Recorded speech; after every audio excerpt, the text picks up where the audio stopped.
진짜 보수의 진짜 나라 걱정, 이것이 보수다. 자, 보수의 핵심입니다. 김성태 전 원내대표 모셨습니다. 어서 오세요. 예, 안녕하세요. 김성태입니다. 이제 중앙 상임의장 그거 내려놓고 이렇게 지역으로 가신 거죠? 그렇습니다. 네, 예, 예. 알겠어요. 예. 네. 물어볼 게 많습니다. 예. 주 기자. 가장 중요한 게 뭡니까? 예. 지금 가장 중요한 게 뭡니까? 주 기자께서 지금 가장 궁금해하는 것은 네. 윤석열 대통령의 국정운영 기조 속에 네. 특히 이념이라는 부분을 요 근래 계속 강조하고 있습니다. 아니, 그 이념이란 게 어떤 이념인가? 그렇죠. 자, 그걸 제일 궁금해하는 거 아니에요? 아니 어떤 지도자가 세상에 어떤 지도자가 지금 이념이 중요하다 그런 사람이 어디 있어요 지금? 예. 그런데 아프리카에서 찾아야 됩니다. 네, 그런데 이제 그 부분이 저도 그 부분을 예. 대통령께서 지난 6월달 네. 자유총연맹 그때 이제 창립 기념일날 네. 기념사를 통해서 반국가 세력을 언급하고 네. 또 지난 8일로 강복절 경축사를 통해서 예. 또 이제 대한민국의 이제 이 미래의 가치를 이야기를 하면서 대한민국에 나가야 할 그 방향을 일부 이야기를 했어요. 이것은 국민적 합의를 이룬 보편적 가치의 자유민주주의 기반 속에 튼튼히 뿌리내리는 그런 시장 경제. 자, 이걸 위해서는 자유인권 법치 이런 보편적 가치에 기반한 자유민주주의와 시장경제 이념이 중요하다. 이걸 강조하는 것 같아요. 아니 지금 때가 어느 때인데 이런 걸 강조하고 있어요. 그러니까. 국익, 국민들 먹고 살기 이런 거 챙겨야 되는 거 아닙니까? 그러니까 국가가 이제 정치적으로 예. 지향해야 될 그런 가치 중에서 제일 중요한 것이 예. 이념으로 이제 윤석열 대통령께서는 강조를 하고 있어요. 요 근래. 이것도 이제 철진한 그런 이념이 아니라 나라를 제대로 된 그런 방향으로 끌고 갈 수 있는 그런 철학이 바로 이념이다. 아니, 이렇게 이제 의장님 철진한 이념, 철 안 진한 이념이 어디 있어요? 다 같은 이념이지. 아니 그렇지만은 네. 이제 대한민국도 세계 10위권의 이제 경제 대국이 되고 네. 선진국 반열에 이제 진입을 해 있는데 네. 우리 이제 이 체제는 보면은 이제 특히 이제 문재인 정부 5년 동안에 네. 양 진영 간의 대립 반목 그 갈등 때문에 네. 엄청난 이 사회적 갈등 비용을 지출하고 있다는 거 보죠. 이게 이제 물론 통계에서도 나오고 있습니다만은 지난 몇 년 전만 하더라도 32조예요. 그러니까 이런 엄청난 사회적 갈등을 양산시키고 초래하는 여의도 정치에 대해서도 네. 상당한 우려를 하고 있는 것이죠. 자, 지금 젊은 사람들이나 지나가는 사람한테 지금 이념이 중요하다 이렇게 얘기하면요. 젊은 사람들이 뭐냐, 인연이요? 이렇게 물어봐요. 그러니까 네. 얼마 전에도 네.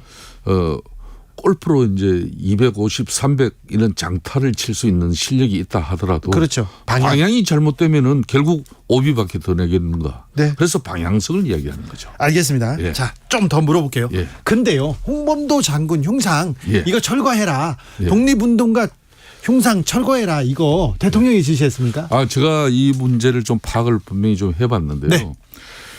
이제 박민식 보훈부 장관이 예. 정률성 이 강조의 생각 문제 네. 이 부분은 이제 박민식 보훈부 장관이 이제 SNS를 통해서 문제 제기했고요. 제기하면서 네. 시작된 거 아닙니까? 네. 그렇죠? 그렇듯이 지금 홍범도 장관 흉상 이전 문제도 이거는 국방부의 자체적인 판단이 이루어진 거예요. 그 5 흉상을 이게 한꺼번에 다 이제 다른 이제 지역으로 이전을 이렇게 육사 내에서도 하려고 한 건데 네. 그게 이제 좀 논란이 있을 것 같으니까 네. 홍범도 장군 흉상만 이전을 하자. 이게 이제 국방부 내부 의견이었죠. 입장이었고. 근데 그 입장이 타당합니까? 저는 그 입장이 타당하고 안 하다고 이런 내용보다는 네. 윤석열 대통령 입장에서도 이 문제를 가지고 홍범도 장군 같은 경우는 항일 독립운동가 맞죠? 그럼요. 독립운동 그걸 맞죠? 부정하는 대한민국 국민이 어디 있겠습니까? 네. 윤석열 대통령도 이 부분은 명확해요. 정말 명확해요. 네, 그래요? 그렇지만 대적간 그러니까 북한을 상대로 대적해야 될 지금 장교를 양성하는 사관학교에서는 좀 이거는 고민해봐야 되지 않느냐 그런 정도 윤석열 대통령의 이제 한마디로 개인적 의견이 있는 거죠. 네. 말 좀 빨리 해주세요. 예. 물어볼 게 많습니다. 예, 그러시죠. 그럴까요? 예. 자, 근데 윤석열 대통령 최근에 이념 얘기하고 좀 거칠어졌다. 화난 사람 같다. 예. 이분법 너무 심각해졌다. 이런 얘기 있는데 이 부분은 어떻게 보십니까? 뭐 어제 이제 국무회의에서도 예. 이제 지금 윤석열 정부가 전 정부에 푹 빠졌던 그런 재정 만능주의를 이게 단호히 배척하고 배격하고 건전재정으로 이렇게 확실히 전환하는 그런 의지를 장관들이 실천할 수 있는 그런 역량과 능력을 제대로 해라. 그리고 필요하다면은 싸울 곳이 있으면 싸우고 그 입장을 가지고 부딪혀라 이런 거죠. 지금도 이제 여야 간의 이 스펙트럼 이 간극이 너무 넓으면은 이걸 좁혀 나가야지. 좁혀야죠. 그 넓어져 있는 상태에서 뭘 변화시킬 거냐 이런 거예요. 근데 대화를 해야죠. 협치를 해야죠. 김성태가 평소에 강조하던 얘기입니다. 정치란 대화다. 타협이다. 그런데 1+1, 100이라고 하는 세력들과는 싸울 수밖에 없다. 이거 야당과 싸우겠다는 얘기 아닙니까? 사실 지금 입법 권력이 절대적으로 민주당이 장악하고 있는 이 상황에서 마냥 싸운다고 이게 해결책이 된다 그러면은 네. 그럼 싸워야죠. 예? 그렇지만 현실은 입법적인 뒷받침을 그런 받지 못하고 있는 윤석열 정부가 지금 1년 3개월이 지나도 제대로 된 국정 운영 그 드라이브를 걸지 못하고 있는 그런 여러 가지 안타까움이 너무 많죠. 예? 그러니까 이런 부분을 뭐 정부적인 차원에서도 좀 뭐 재촉하고 있는 거고 또 정치가 달라져야 된다는 그 정치가 달라지는데 어떻게 달라져야 되나? 네. 아까 말한 이념적인 측면에서 그런 걸 과거의 낡은 사고 가치 가지고 우리가 싸우지 말고 이제 새로운 미래를 가져가는 그 가치를 이념으로 삼고 싸우자 이런 얘기죠. 네. 야당과 언론이 24시간 정부 욕만 한다 이렇게 얘기하던데. 그런 게 이제 얼마나 이제 참 여소야대 전국에서 정치적인 측면에서는 국민의힘도 좀 제대로 못 싸우는 것 같고 예. 답답하고 예.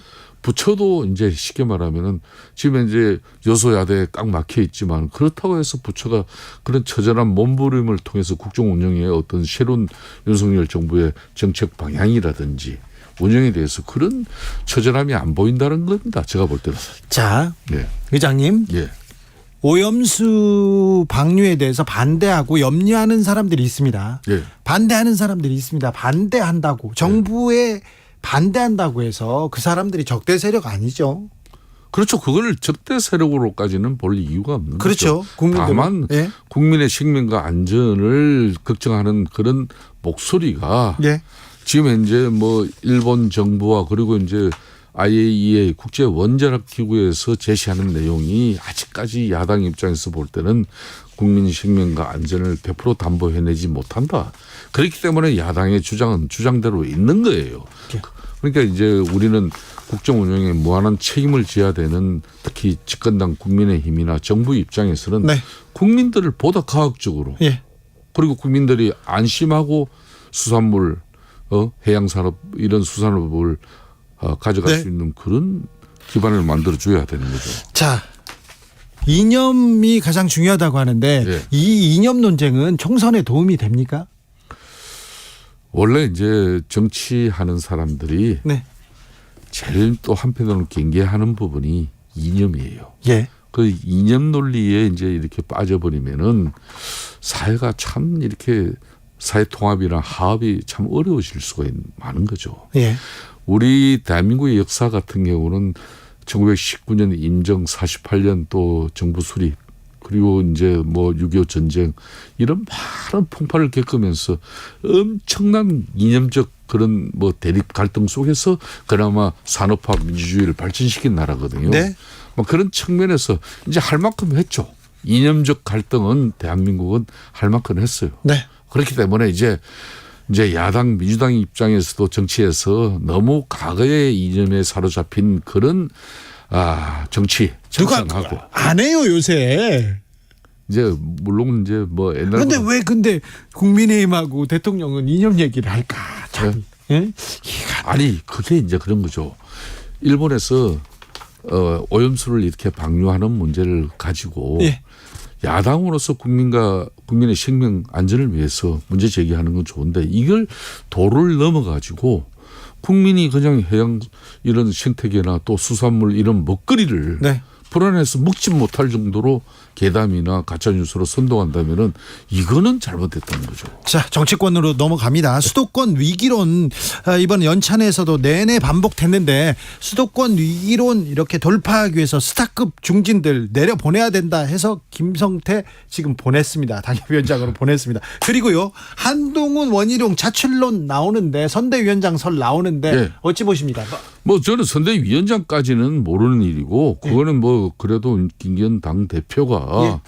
뭐 여러 가지 판단해야 될 문제고. 자, 그래서 한동훈 선대위원장까지는 아닙니까? 예, 선대위원장 이야기까지는 좀 너무 섣부르고요. 네. 다만 윤석열 정부의 정무직 인적 자원은 집권당 국민의힘 총선 전략에서 언제든 가용 가능한 자원입니다. 가용 자원이에요. 쉽게 네. 말하면은 그런 측면에서 윤석열 정부도 집권당 국민의힘이 내년 총선에서 안정적 의석으로서 뒷받침되지 않는 그런 정부는 쉽게 말하면 안고 없는 그런 찐빵 그런 정부가 되는 거죠. 단팥이요. 단팥입니다. 내가 네. 미안합니다. 네. 아닙니다. 네. 팥이 없는 네. 그런 이제 찐빵. 이 되는 것이고 그 찐빵이라는 거는 누가 먹겠습니까? 네. 그만큼 국정이 어려워지는 거죠. 자, 그래서 네. 근데 원희룡 장관은 지금 현직 장관인데 막 선거 개입 논란이 있어요. 원희룡 장관께서도 이제 뭐 이렇게 특히 제1야당 민주당이나 또 국민들이 내년 총선을 불과 이제 7개월 정도밖에 남지 않은 시점에 네. 이런 본인이 정치에 이제 우리 정치인이었죠. 직접 막 이렇게 정치 활동을 보장받을 수 있는 그런 여건이 아니라면은 발언에 신중을 기하는 게 좋죠. 그렇죠. 나경원 전 의원은 어떤 역할을 할까요? 나경원 전 대표 같은 경우도 지난 3월 전당대회 때 뭐 상당한 아픔이 있죠. 네, 상처받았죠. 뭐 그 아픔이 있지만 정치인은 때로는 그 아픔을 극복하고 또 새로운 정치 지행을 만들어 가는데 자신을 던질 수 있으면 던져야 되는 거죠. 그래가지고 그런 측면에서 이제 선거의 계절이 돌아오는데 나경원 전 원내대표도 뭐 동작 지역에서 내년 총선에서 반드시 승리하기 위한 그런 다양한 정치적 역할과 노력을 다하고 있는 것이죠. 지역에만 이렇게 나서는군요. 뭐 수도권을 누구 간판으로 치른다 이런 건 없습니까? 지금 현재 수도권 뭐 이렇게 우리가 참 어려운 지역이 서울, 경기, 인천 수도권인데 이 수도권을 끌고 갈 그런 지금 현재 간판은 네. 좀 더 우리 당이 고민해야 할 겁니다. 아, 여기는 아니구나. 세 분은 아니고 지금 더 고민하고 있답니다. 세 분은 아니고. 아니 뭐 세 분도 네. 우리 당의 중요한 정치적 자산으로서 네.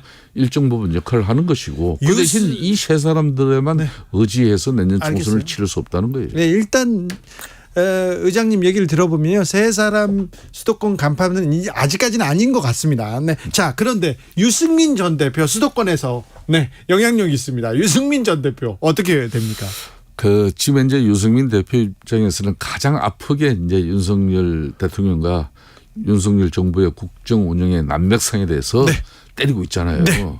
이 아픔도 결국은 윤석열 또 정부에서 또 감당을 해야 될 문제고 그런 부분을 가지고 이제 그런 여건 속에서 이걸 내년 4월 총선을 치는 측면에서 이걸 어떻게 우리가 또 극복하느냐 이 문제 또 협조 화합을 이루느냐 이 문제도 우리 당의 문제죠. 근데 당의 문제인데 화합 안 하고요. 제 생각에는 유승민 전 의원 내치는 거 아닙니까? 이준석 전 대표는 내칠 것 같은데요. 절대 저는 그렇게 정치가 생물이기 때문에 내년 총선을 불과 7개월여 앞둔 이 시점에서는 이제 조금씩 갈등과 반목 대립을 치러 나가면서 서로의 간극 차이를 좁혀 나가면서 지향을 우리가 중도로 이렇게 가져가는 측면에서 이준석 대표나 또 유승민 전 원내대표의 그런 여러 가지 사고와 인식 정치를 갖다가 충분히 또 참고해야죠. 아니 그런데 또 희망사항인 것 같아요.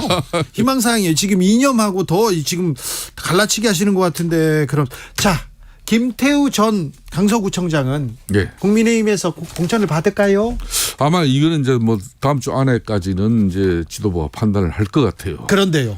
지금 현재는 본인이 지역에서 선거 사무실도 열고 네. 또 뭐 여러 가지 언론 선거 캠프 열었어요. 통해서 뭐 또 나오는 결과도 있고 제가 며칠 전에도 만나봤습니다만 네. 상당히 의지가 높습니다. 그런데요. 국민의힘에서는 어떻게 결정합니까? 제가 지난번에도 누누이 이야기하지만은 당규상에 우리 당 기책 사유로 재보궐선거가 발생했을 때는 후보를 내지 않는다는 그 원칙적인 입장에서 아직까지 당 대표나 지도부가 고민하고 있는 것 같아요. 김태우 전 구청장 무소속 출마는 안 한다 이런 얘기하던데. 무소속 출마는 안 하는 걸로 제가 확인 그것도 됐습니다. 네, 그래요? 예. 그러니까 본인은 뭐 당의 공천을 받겠다는 그런 의지가 확고하죠. 그런데 어떻게? 그게 아니면은 또 어떤 판단을 할지 모르겠죠. 뭐. 네. 자, 이재명 민주당 대표 1년이었습니다. 어떻게 평가하십니까?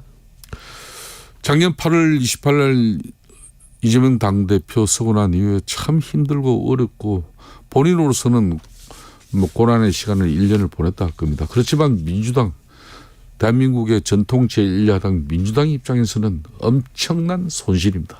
처음부터 가지 말아야 될 길을 선택한 민주당이 안고 있는 그런 참 아픔이죠. 앞으로는 어떻게 됩니까? 저는 그런 측면에서 정치인은 정말 아프고 고통스럽고 힘든 시간이 있더라도 틈을 만들어야 돼요.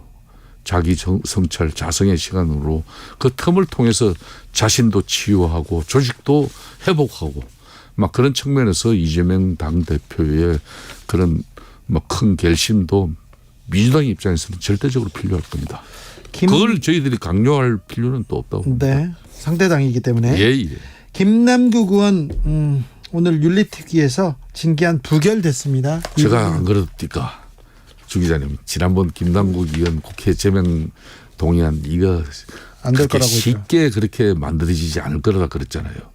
역시 그렇게 결과가 나왔습니다. 오늘 3대3의 윤리특위 이렇게 소위 윤리특위에서 결정은 이미 본회의도 올라가지 못하는 결정이에요. 그렇기 때문에 이건 민주당 입장에서도 면죄부를 일정 부분 김남국 의원에게 준 것이죠. 네. 지금 경제도 어렵고요. 민생 힘든데 이 시기에 국민의힘 후쿠시마 오염수 대신에 처리수로 바꿔 불러야 된다 이 얘기하고 있습니다. 이게 이제 그렇게 중요합니까? 이제 상당히 과학적인 부분에서 지난 24일 날 후쿠시마 오염수 방류 이후에 하루에 한 번씩 뭐 3km, 10km 일본 뭐 그런 해역 내에서 이제 IAEA가 계속 이제 그 방사능 검사를 하고 있지 않습니까? 안전 수치가 계속 나오고 있는 것이죠.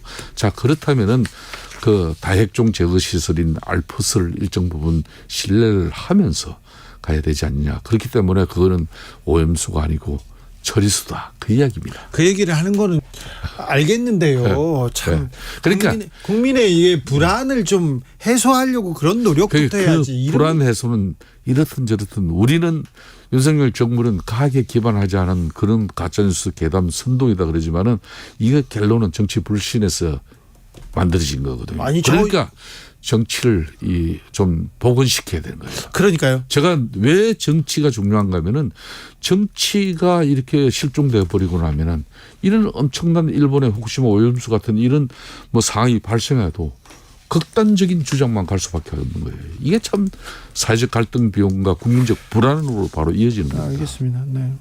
과학에 기반한 게 아니라 일본 정부의 입장에 기반한 얘기만 하는 거 아닌가 이런 생각도 해요. 왜 이런 부분은 이렇게 열심히 노력하고 다른 건 안 챙겨주십니까? 이런 얘기 하지 않습니까? 정치가 국민의 좀 불안을 좀 없애고 좀 잘 먹고 편안하게 살게 이렇게 만들어줘야 되는데 그렇습니다. 걱정거리만 줘요. 정치의 본령이 바로 그 이야기입니다. 알겠습니다. 예. 이것이 보수다. 김성태 전 원내대표였습니다. 감사합니다. 예, 감사합니다.